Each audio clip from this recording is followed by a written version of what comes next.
오늘 요한복음 13장에서 17장까지에는 예수님이 십자가에 달리시기 전날 제자들에게 하신 마지막 설교, 고별 설교가 자세히 기록되어 있습니다.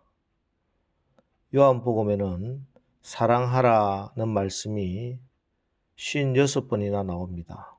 그중 44번이 예수님의 마지막 설교에 쓰여 있습니다. 이로 미루어 볼 때 예수님께서 이 세상을 떠나시기 전 제자들에게 가장 하고 싶어 하셨던 말씀은 바로 서로 사랑하라는 말씀이었습니다. 그리고 그 사랑이 무엇인지 상징적으로 보여주시는 행동이 바로 오늘 예수님이 제자들의 발을 씻기신 사건입니다. 예수님께서 유월절 저녁을 먹던 중에 갑자기 식탁에서 일어나시더니 겉옷을 벗으시고는 수건을 가져다가 허리에 두르시고 대야에 물을 떠다가 제자들의 발을 한 사람씩 씻겨 주십니다.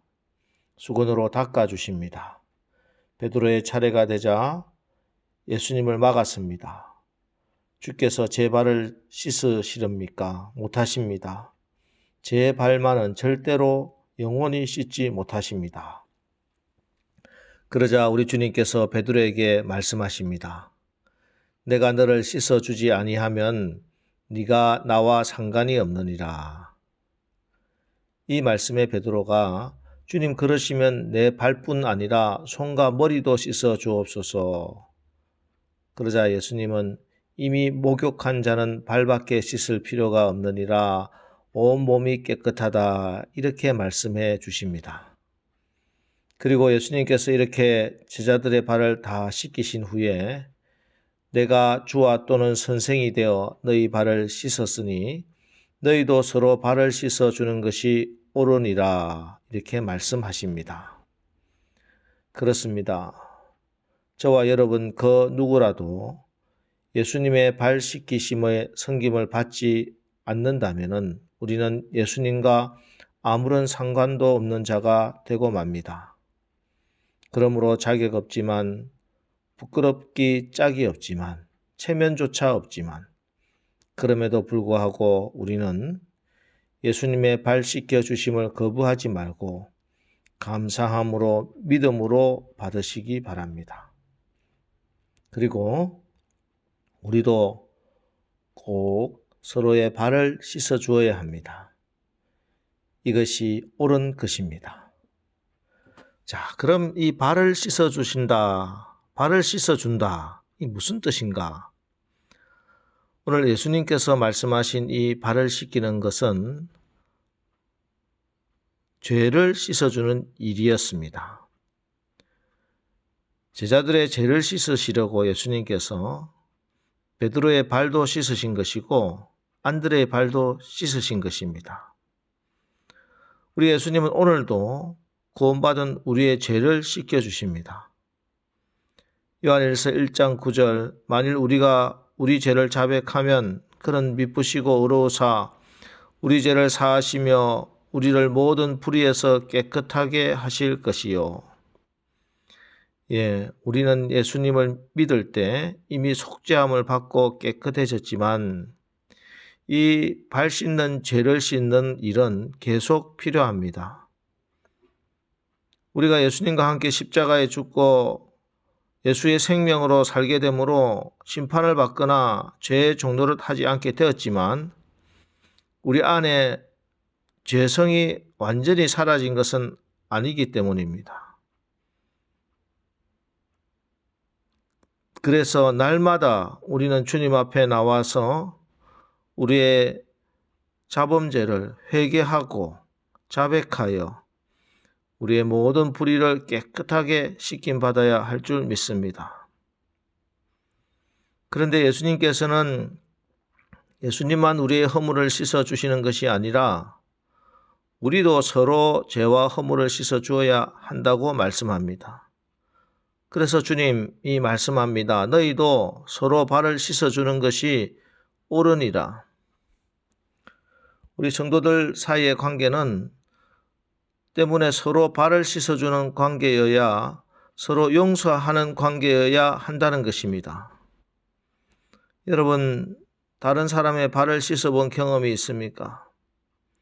우리 주님은 우리가 우리에게 죄 지은 자를 사하여 준 것 같이 우리의 죄를 사하여 주옵시고 하고 기도하라고 가르쳐 주시면서까지 우리가 서로의 죄를 씻어주라고 용서해주라고 늘 말씀하고 계십니다. 왜냐하면 하나님 나라는 오직 이렇게 서로 발을 씻겨주듯이 서로 용서하고 용서받고 하는 가운데 임하는 나라이기 때문입니다. 예수님께서는 우리에게 심지어 원수까지 용서하라고 명령하셨습니다. 원수를 이기는 것은 그 원수에게 보복함으로 그를 영원히 나의 원수로 남겨두는 것이 아닙니다. 오히려 용서함으로 원수되었던 그를 내 동지와 친구가 되게 하는 것입니다. 물론 이런 결과가 오지 않을 수도 있습니다. 하지만 용서 외에는 진정한 영혼의 승리는 가능하지 않습니다. 용서만이 이러한 위대한 힘을 가지고 있기 때문입니다. 용서는 무엇보다 용서하는 사람 자신을 살게 합니다. 누군가를 미워하고 있을 때 우리는 내가 미워하는 사람이 나에게 대한 가해자라고 생각합니다. 그러나 사실 용서하지 못할 때 나 자신이 나에게 대해서 가장 무서운 가해자가 됩니다. 왜냐하면 용서하지 않을 때 내가 내 자신의 과거와 원한의 감옥에 가두어 놓고 내가 내 자신에게 있는 변화의 잠재력을 차단시키기 때문입니다. 내가 문제와 상황에 대한 통제력을 포기하고 내 마음을 내가 미워하는 사람과 나아가서 사탄에게 맡겨버리기 때문입니다. 그러므로 용서란 우리가 지켜야 할 어떤 도덕률이기 이전에 먼저 내 자신을 살리고 해방시키는 생명의 능력이 되는 것입니다. 물론 우리가 이런 것을 몰라서 용서하지 못하는 것은 아니지요. 사실 정말 우리가 남을 용서하는 것은 쉬운 일이 아닙니다. 왜냐하면 용서는 인간 본성에서 나오는 것이 아니기 때문입니다. 우리 인간의 본성은 눈에는 눈, 이에는 이로 갚겠다는 것이 인간의 본성입니다.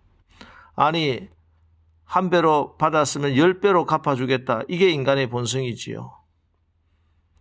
그래서 용서가 가능할 수 있는 비결이 있다면은 끝없이 우리가 받은 용서를, 그 은혜를 바라보는 길밖에는 없습니다.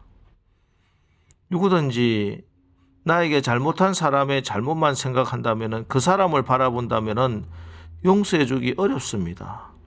그러나 내가 하나님 앞에서 누구였는지 그리고 하나님은 어떤 분이신지를 깨닫고 신뢰하고 의지하며 내가 하나님으로부터 받은 그 용서를 정말 인정하면 점점 더 용서가 가능해집니다. 이 길밖에는 없습니다.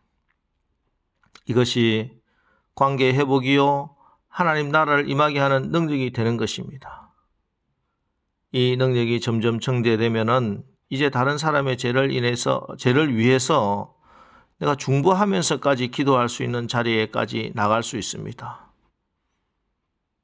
이것이 바로 애통하는 자에게 임하는 복이지요. 어떤 사람이 죄를 지었는데 내가 그 사람 죄를 대신해서 짊어지고 그 사람을 위해서 대신 회개하고 그 사람의 죄를 씻어준 일이 있습니까? 오늘 우리나라의 모습을 보면 참으로 암담합니다. 정치는 국민에게 희망을 주기보다는 반목과 분열의 도구로 전락해서 백성들의 가슴에 씻을 수 없는 상처만 주고 있습니다. 코로나로 인해서 경제적 양극화는 더 악화되고 지역 간, 계층 간, 세대 간 위화감은 날로 확대되고만 있습니다. 문화는 무질서와 성적 타락의 늪에 빠져 헤매고 있습니다. 인터넷 세상은 음란물과 폭력, 동반자살, 청부살인, 안티 기독교 사이트들이 인터넷을 뒤덮고 있습니다. 그런데 여러분 이 사실을 아십니까? 대통령과 국회의원들이 정치를 잘못해서 나라가 망하는 것이 아닙니다. 경제가 조금 어렵다고 민족이 망하지 않습니다. 사업이 조금 안 된다고 굶어 죽지 않아요.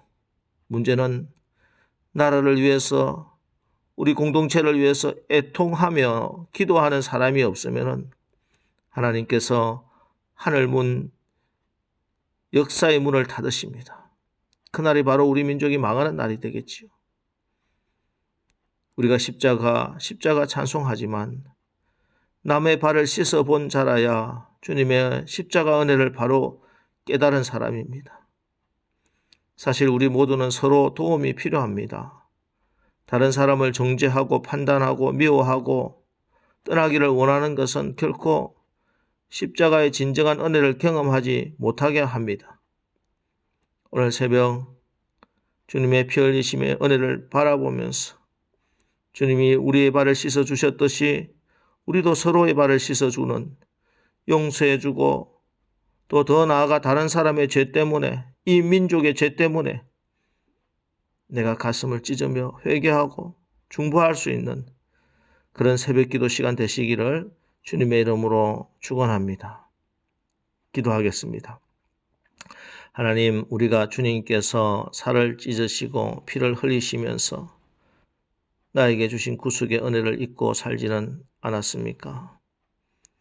우리가 날마다 때마다 한순간도 잊지 않고 주님의 그 놀라운 십자가 은혜를 풍성히 누리며 살게 하옵소서. 이미 받은 그 큰 사랑, 그 권세를 의심과 믿음 약함으로 누리지 못하고 빼앗기는 성도들 한 명도 없게 주님, 우리에게 믿음을 주시옵소서. 주님이 발을 씻기심으로 우리의 죄를 다 용서하셨듯이 우리도 이제 서로 용서하고 더 나아가서 우리가 다른 사람의 죄 때문에, 이 민족의 죄 때문에 내 가슴을 찢으며 회개하고 애통하며 중보할 수 있는 우리 남설교회 되게 축복하옵소서. 예수님의 이름으로 기도합니다. 아멘. 이제 오늘 하루도 우리가 용서함으로 임하는 하나님 나라의 능력으로 승리하며 살게 하옵소서. 이제 오늘 말씀 붙들고 기도하고 또 나가겠습니다. 우리 기도하겠습니다.